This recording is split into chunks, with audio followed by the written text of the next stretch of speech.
You're listening to the AmWritingFantasy podcast. In today's publishing landscape, you can reach fans all over the world. Query letters are a thing of the past. You don't even need a literary agent. There is nothing standing in the way of making a living from writing. Join two best-selling authors who have self-published more than 20 books between them. Now, on to the show with your hosts, Autumn Burt and Jesper Schmidt. Hello, I am Jesper. And I'm Autumn. This is episode 80 of the AmWritingFantasy podcast. Story ideas. Some of the questions often asked are, how do I get ideas? How do I turn the idea into something which can serve as a starting point for my novel?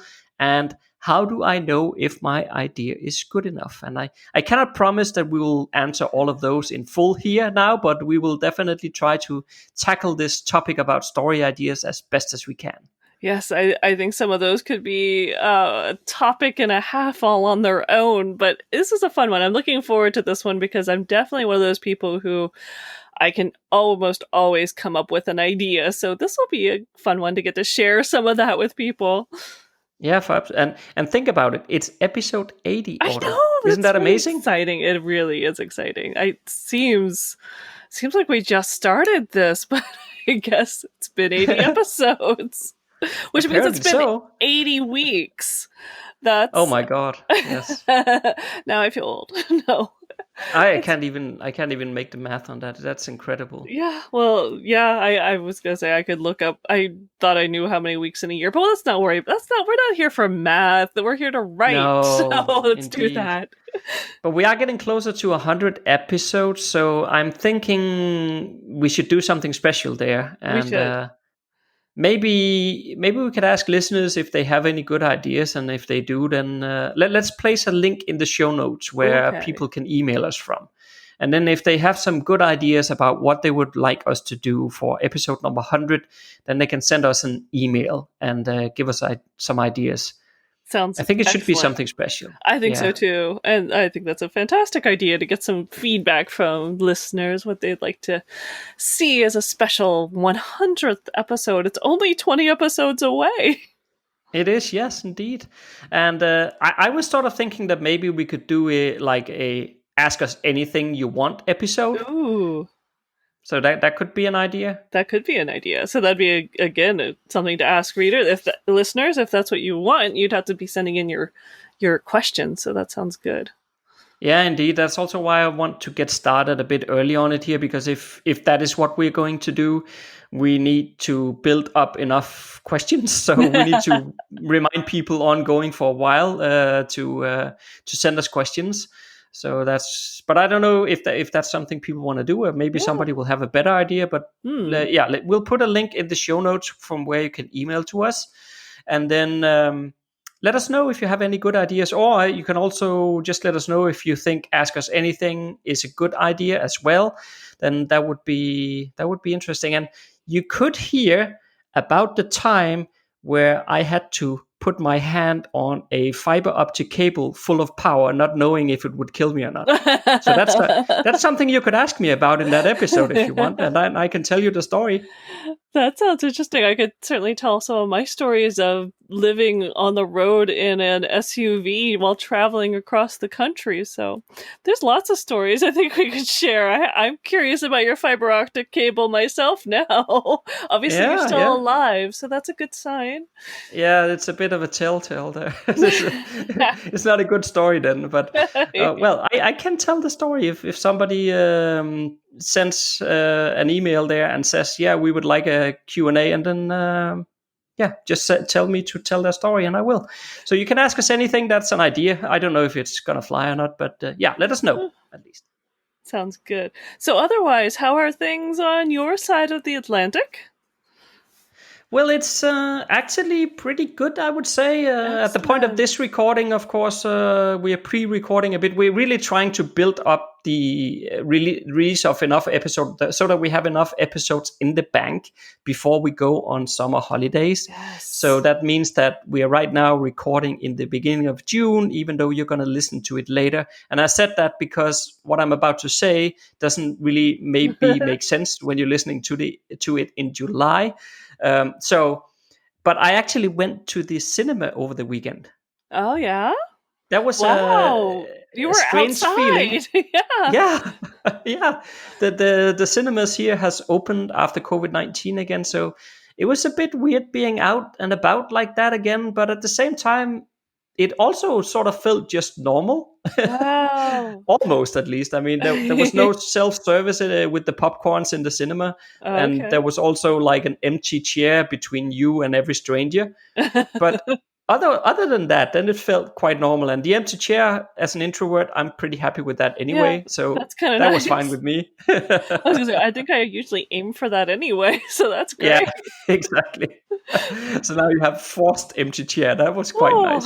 That's fantastic. Well, that's actually really cool to have some kind of normalcy back in the world. So I'm hoping when this is released, the world is more normal than even that. Yeah, that was why I prefaced it in terms of the timing, because maybe going to the cinema will be perfectly normal. Fingers crossed when you listen to this, or maybe it won't. I don't know. But speaking of opening up back up society as well, I also received an email from the National Soccer Association last week. Yeah, and they were asking. Yeah, they were asking me about my availability to referee some matches on this side of summer vacation. So that was pretty exciting. Excellent. That sounds really exciting. And it'll be good. Get out there again. Yeah, I'm looking so much forward. I mean, of course, there will be some COVID-19 restrictions. So, no handshakes, and I'm not supposed to touch the ball and stuff like that. So there'll be some special things we need to be mindful about. But other than that, we are opening back up. So we're allowed to start playing matches again. So... But I don't know if the National Association has been a bit too optimistic, because they basically told, so it's supposed to start playing matches from next week, and then the 2 weeks following that, and then the summer vacation. So 3 weeks of matches, and they have said to every single club that you can play 3 matches within those 3 weeks. So of course, because there's been lockdown for so long, almost every single club will want to play 3 matches. Yeah. So they're gonna be. I mean, I don't know if they're too ambitious, but the demand on referees will go through the roof in these 3 weeks. I mean, everybody needs a ref all of a sudden. Oh, that's so funny. I think I'm gonna referee a lot of matches. You'll get your exercise in for sure. Oh, geez, I'm probably gonna be sore when I get to summer vacation. I can't walk anymore or something. I feel like I need a hammock, some trees. I'm good. Bring me a drink. Oh, it's funny. But how about you then? Oh, well, the United States, so this is early June that we're recording, and it's just, I don't know where we'll be in July.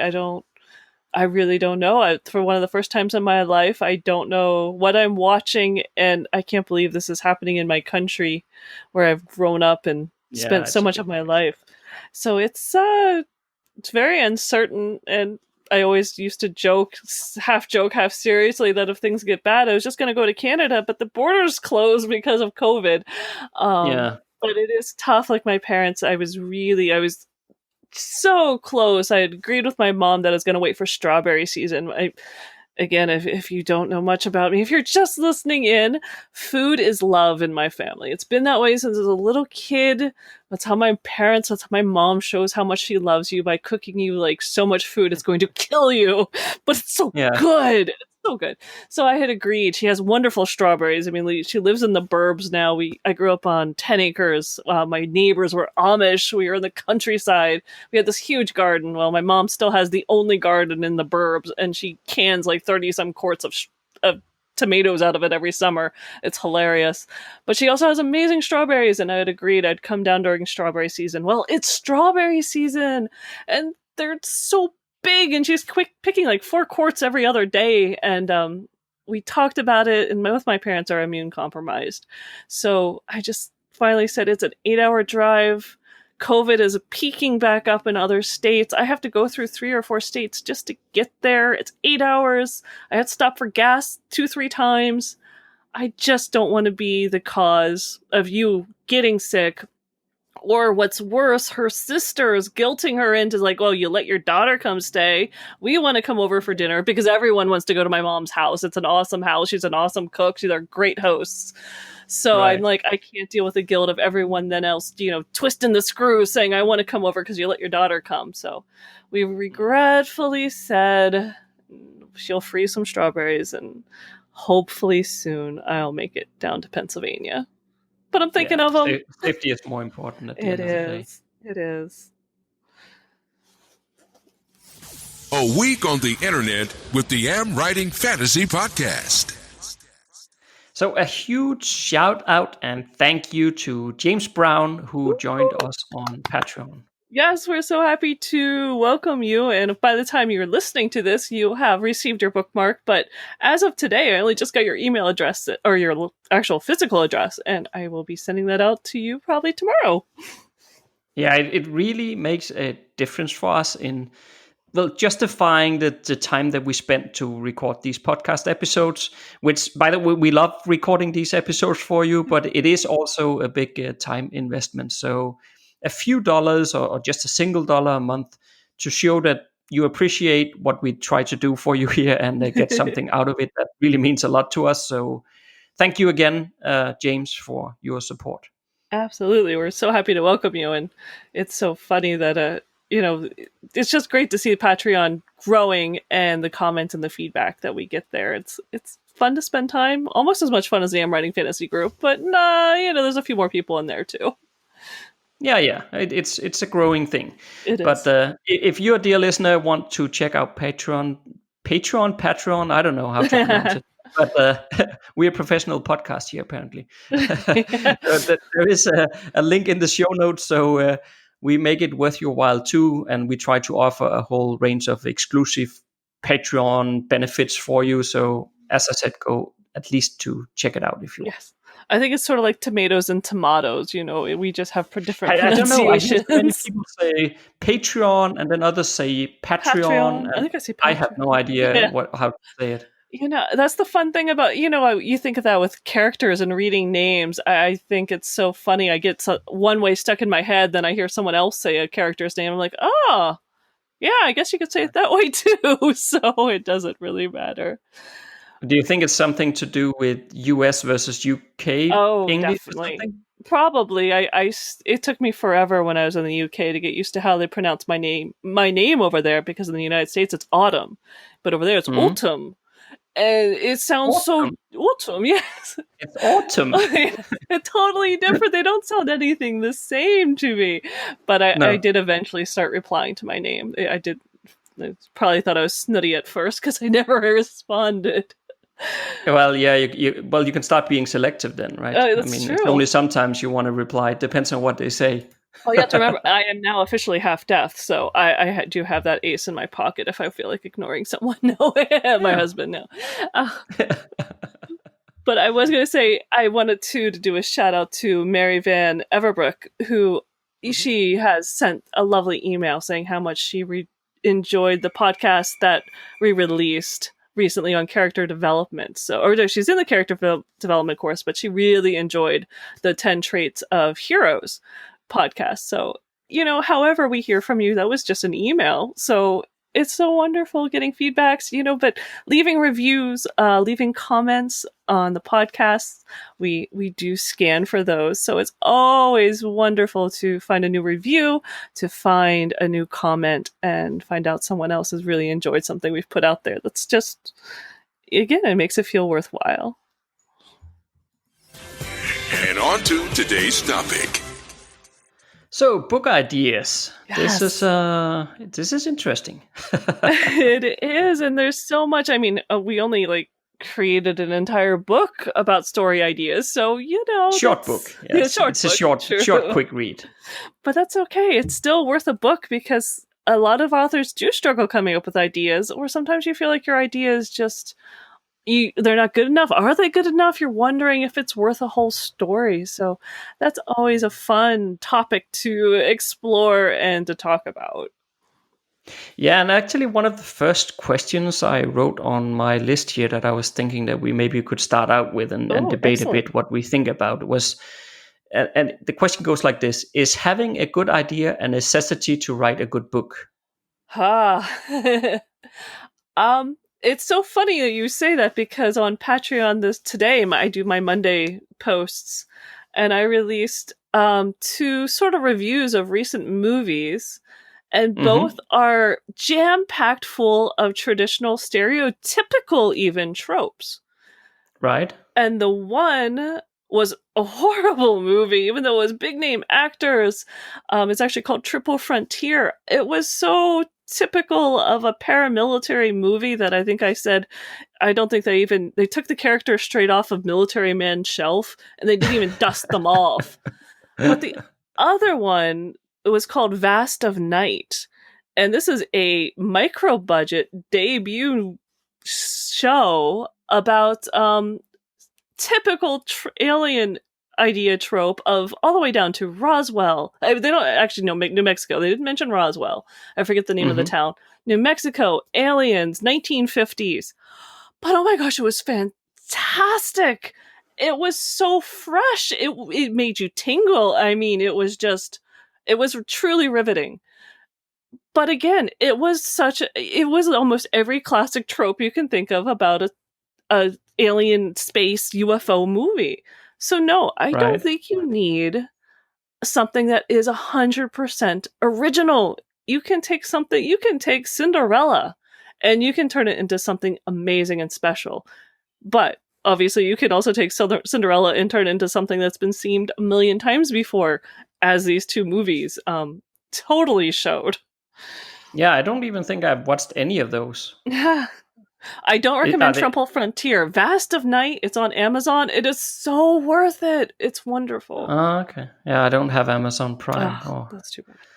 But I need to get that one day. At least, I mean, next year they're gonna release the new Lord of the Rings stuff. I think it's next year on Amazon. So at that point, I have no excuse. I just have to get it. You just have to get it. And when you do, go watch Vast of Night, because it is totally worth it, especially from a storytelling perspective, where you take traditional tropes and you can turn it into something absolutely remarkable. Yeah. I just started watching, the last few days, I started watching Snowpiercer on Netflix. Oh, really? Yeah, and that, because that is also a good example of, it's sort of common ideas that you've seen before. So it's basically post-apocalyptic. You have the classes fighting each other. The poor versus the rich, and they're fighting over resources and food and whatnot. But what they just did, so they took all the common tropes here, but then they just created the setting as like a huge train. So it's like an arc, basically. Yes. There's 1,001 carts on the train, and the tail end of the train is like the slum kind of way, right? And the front end is the luxurious first class stuff. And then it's quite interesting, actually. I haven't watched a lot of it yet, just like I think 3 episodes or something, but it's quite interesting because the premise is, or the story idea is something it's the same thing that you've seen a million times before, but just because they put it in a train, it's like this is new. It feels quite cool, it's not something you're used to. And this train then just drives around and around and around and around and never stops, because outside it's like minus 107 degrees, so if you go out you're gonna die. So it just keeps driving all the time, never stops, so that they can survive, right? I mean, it's quite interesting. I think there's a book I think it's based on, but there was also a full-length movie, and I have seen the movie Snowpiercer, and I sort of thought there was parts of it I'm like, from a practical perspective, how are they fueling this thing? But it was different. I will say that. And it had a place to go, but you're right. It was very typical class warfare, post-apocalyptic survival, elements of the Hunger Games are all in this, but it can be a fresh take. So I think are you answering your own question that, it doesn't have to be 100% of a brand new idea? Yeah, I guess I'm saying that as well. But I do think I do think you need a strong idea. I don't think you can just take whatever thing off the shelf and then it'll make a great story. You have to have a good idea. But the idea, I guess what I'm saying is that the idea can be built off of things that we already know. I mean, every story have already been told. I will challenge anybody to come up with an idea for a story that has never ever been told beforehand, because I don't think it's possible. You'll always be able to find some sort of story that has been told about this particular idea. But what I think more it's about is how you bring that idea to life. How you tell it, because as we've talked about before, if we write a one sentence premise for a story, which by the way I'm going to come back to in this episode here about the premise, but if we write a one line premise for a story and you sit down and write it and I sit down and write, and we don't talk to each other in between at all, those two stories will be completely different, even though they were still sparked from exactly the same origin point. And I think the idea here is more, it's about what you make of it's not about stressing about I need to get like this unique idea that nobody ever thought about before, because it's not going to happen. And I think a lot of authors are stressing themselves about, well, this idea is not original enough, I need to think of something else, and then you keep going around those circles. Right. Instead of just trying to find out, how can I build something that is different from what has seen before, but it still incorporates, maybe it's just a new version of something you've seen before. And I don't think there's anything bad in that. I guess that's what I'm trying to say. No, and I totally agree, because you can take any stereotypical trope, and if you layer on something unique, some aspect that maybe you've come up with, maybe two different tropes that are, vampires in space, something different, and really bring it to life with strong characters that feel like they are truly grounded in the world or the setting that you've created, like Snowpiercer. If they believe it 100%, and you have these characters that readers want to follow, the underlying trope can be, something post-apocalyptic, something spawned by something, someone you've seen before. That part is fine, but yeah, it's what you do with it from that point on that really makes it original and fresh, not the trope that it was based on. Yeah, indeed. I mean, take the young orphan trope. The young orphan who goes off on great adventures and later becomes the hero who saves the day. That's basically both the premise of Harry Potter, but it's also the premise of Star Wars. And those are two massively different stories. King Arthur. I mean, do we ever hear about his parents? Is he an orphan? I can't remember anymore. It's been so long, but it's the same idea. Yeah, it's the same idea that, it can be King Arthur, it could be Star Wars, it can be Harry Potter. It's really, the story grows from there, and the best ones, I think, are based on those characters and adding in those unique settings and twists and plots that make the story interesting. Yeah, and I also think when it comes to the idea that I was thinking earlier today that it also have a lot to do with how enthusiastic you are about it yourself. Very true. Because, I mean, as we've talked about before, right? Writing a book is a lot of work. So if you don't really have a strong drive of a motivation that you really want to write this idea, but you sort of, let's say you've gone about it the other way around. So basically you've investigated, okay, what are the sort of the most selling tropes within this genre? Maybe you've gone through Amazon categories or whatever and checked, what do all these books have in common? And maybe I'll be smart about it and I'll be the marketing guy and I will figure out, okay, if I just write these things, then apparently that looks like that's something that the market want. And quite honestly, you might be lucky doing that. You might be able to pick that up and actually hit something that the market want. Right. But the thing is that if the only reason you're doing that is to make some money and you don't really like the idea, I mean, I could say, if we had some sense in us, we should probably go and write romance. Yeah. There's a lot more money in romance. There is. I was compared to fantasy. Right now, Magic Academy, it seems like every cover, people are looking for, they're looking for a Magic Academy, and it's like, okay, this must be like a really popular genre right now because everyone's like talking about Magical Academy covers, and But I thought of sitting down and writing a Magical Academy book. Oh, I just couldn't do it. No, but that's the thing, right? Yeah. I mean, if you're not enthusiastic about it yourself, I bet your readers will pick that up too. Yeah, They'll pick up that not like they can see it on the words themselves or in the sentences or the chapters, but they can feel whether or not, or at least this is me saying that they can. Of course, I won't know, but I think people can sense if the author really loves what they did here, or what they created, versus somebody, I just wrote this because I had to put out another book. Yeah, I think there's a difference there. I think so, and I think even as maybe I definitely, I think it's a sophist. I enjoy life. I definitely like comfort. Those are my motivators. And the idea of spending, if I don't like it, I'm going to be grinding my teeth to get it done. I'm not going to be looking forward to writing it. And the idea of spending months or a year, if you're thinking of a full series, writing something that I just am not in love with will be hard. I mean, I've had characters I didn't really like that I could sit there and twist myself into thinking finally, I could feel like when I snapped into place and I finally was in their point of view, but it took some real effort to really get into this character's head. Oddly enough, it was a politician, so I just not political in my real life. That was a very hard, I never want to be an actor. I could not fit some characters, but it's definitely, and even writing, even if it's something you love and it's a story you love, there's going to be days that you sit down to write going, oh, do I have to do this scene? But that's still the overall novel, the characters you love in some way.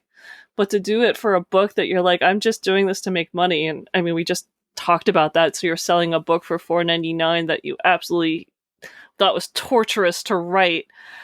That just doesn't sound worth it to me. But again, I enjoy my comfy couch and my hot tea. So that's what motivates me, is the chocolate at the end of the day.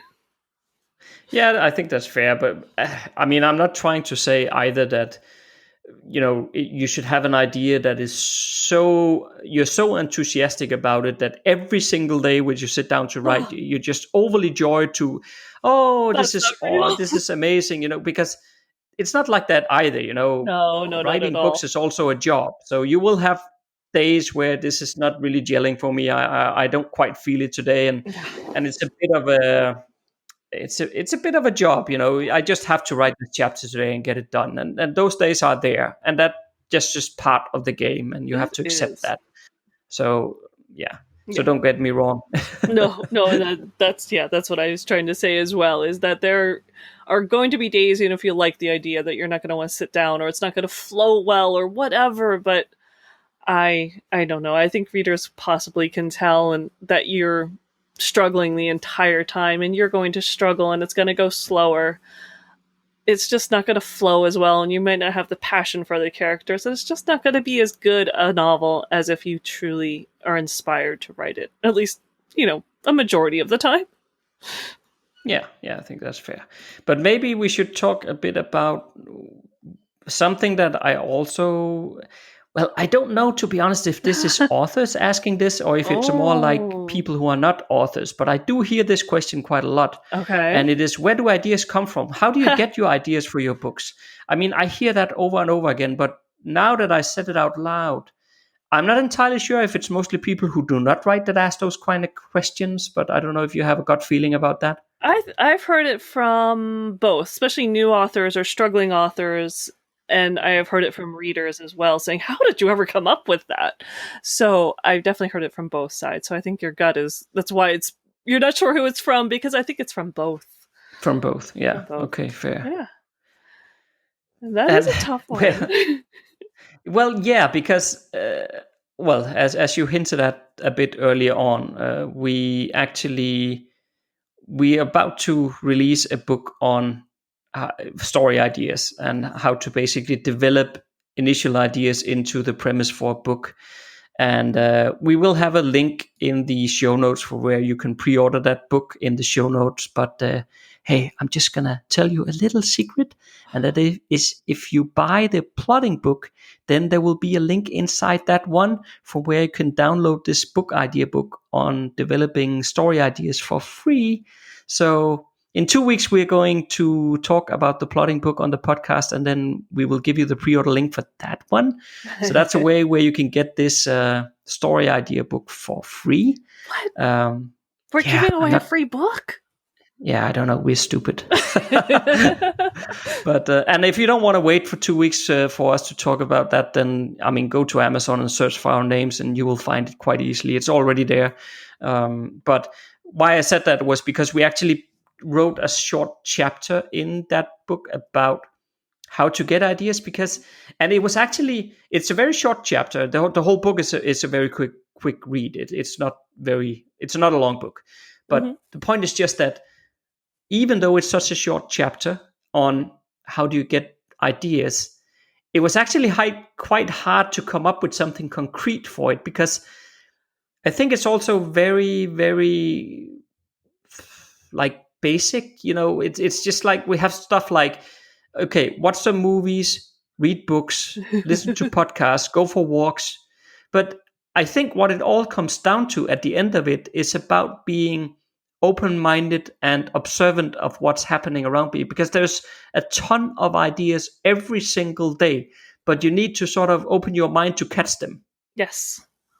I think that's a very good way of putting it. And I also think everyone has an entry point to an idea, and maybe it's going to be a different one for every idea, but some people start with a world idea or the plot idea. Right.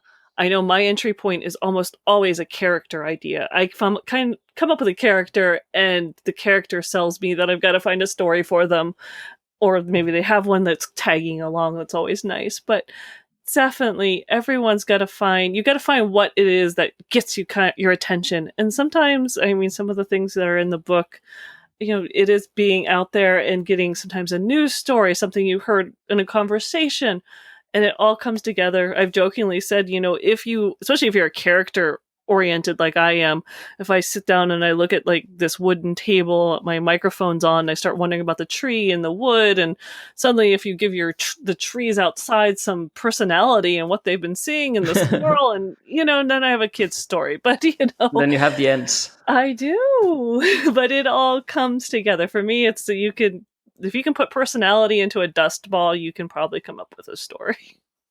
Yeah, but this is also why I think it's very well, there will be a lot of overlap between different people, but it's also very individual. For me, it's usually scenes. That's how I get ideas. It could be that I watch a movie. It could be that I'm reading a book, but it could also be something that just sort of comes together in the back of my mind all of a sudden, and then I have to write it down. I always have to write them down. And often as well, when I'm either just falling asleep or waking up, it happens often there. So I have like a small notebook in my night drawer, which I just scribble down scenes when I get an idea, because then I won't forget about them later on. Because I really don't prescribe to, I have heard those saying that, well, don't ever write down ideas, because if it's good enough, you will remember it. And I do not believe in that at all. I always write everything down, because there is a lot of good things in that book, and in my small notebook there. And often, because I think in scenes, it'll just be something cool, something that I think, oh, this is cool. Then I just write it down. It's 3 lines or something. But then often what happens is that when I then need to go into creating a story for it, often I can take several of these different scenes, and they can all become part of the same story. And then it starts, let's say, merged together, and out of that comes what is the overarching story, really. So, but again, I think it's very different for everybody how they think of ideas and how they come up with them. But for me, it's for you, Autumn, it's characters. For me, it's scenes. Oh, and but I do agree with you that if I come up with an idea, I write it down. Most of mine are in like an idea Scrivener file or stored on my Dropbox somewhere. But again, there are some really good ideas, and you just never know how they're going to generate and grow. And sometimes you can incorporate them into a book you're writing, or they'll inspire new things. Sometimes they just need that extra little spark. And I know we're going to get there on the premise, but sometimes, yeah, by gathering up all those ideas, you can crunch them all up into a ball that is just so totally awesome. Yes, indeed. But maybe we should go there now, then the story premise that you mentioned, because this is basically the heart of that small book that we wrote there. Yes. It is basically taking you from some initial ideas, however you get those ideas, and then develop them into what we call a story premise. And that is also what we have named the foundation of your story. So it's basically like a single core statement that summarizes what this entire story is about. Absolutely. And it's got to be a little more in depth than good versus evil, just to warn people. I mean, you can start there, but you need a little bit more than that. Yeah, that was exactly what I was going to mention, because I mentioned Harry Potter before, right? And if the premise for Harry Potter, for example, was a boy discovers his magic abilities, then that would not be much to go on. No, it's simply not strong enough to carry a story. So what we do and what we talk about in this idea book here is how you need 5 different pieces to build your premise. Yes. And I think what I could do is that I could just list out all 5 of them. Okay. And then maybe they'll be fairly self-explanatory, but maybe you could just add a few words to it then, Autumn, afterwards. Absolutely. Go for it. So 5 things. Number 1, a protagonist. Number 2, a situation.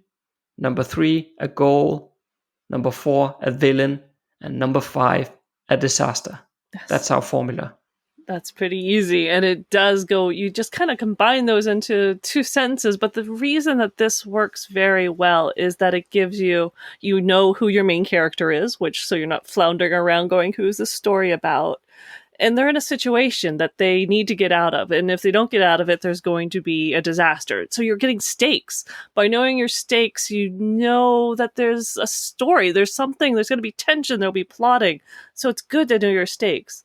It also gives you your antagonist, which is wonderful because you know who is going to be confronting your hero, your protagonist. So you want to know that having that right in the front also gives you some ideas to develop, to start getting that tension and finding out how can you thwart your hero. And of course, if the hero doesn't win and the antagonist is the one who comes out on top, you have this ultimate disaster that the hero is trying to stop, the villain's trying to create. And again, it sets you up for a very dynamic story that builds up to your climax. So, by going by this, you have almost 3/4 of your book plotted in like a sentence or 2. And then you kind of know if you can't fill in those pieces, you need to keep working on it. But if you can fill it in, you can probably start plotting it. Yeah, and maybe just to serve as an example, I'm thinking that maybe I could just pulled up the premise that we created for our entire series, basically. So maybe I could just explain that as an example here, so people can understand what we're talking about. So number 1 was the protagonist, right? But okay, maybe I'll just read out the entire premise that we wrote, and then we can map it into number 2, 3, 4, 5, just so it becomes clear. Sure. So it goes like this. A magic user senses his magic is tainted by a dark force, but is also affect his sick love interest. And the hero wants to save this person. However, the ruling dynasty is depending on the dark force and wants to stop him. And if successful, will cause the hero to experience magic becoming chaotic and destructive.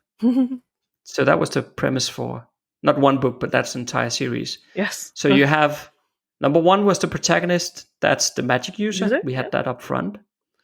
Then we had a situation. That was the whole thing about magic getting tainted. Yes. Then we had a goal, and that was the hero wanting to save the love interest. We have a villain. That's the ruling dynasty that is dependent on the dark force and wants to stop the hero. And then we have number 5, a disaster, which is basically magic becoming chaotic and destructive. So there you go. And from that, we're not getting just a book.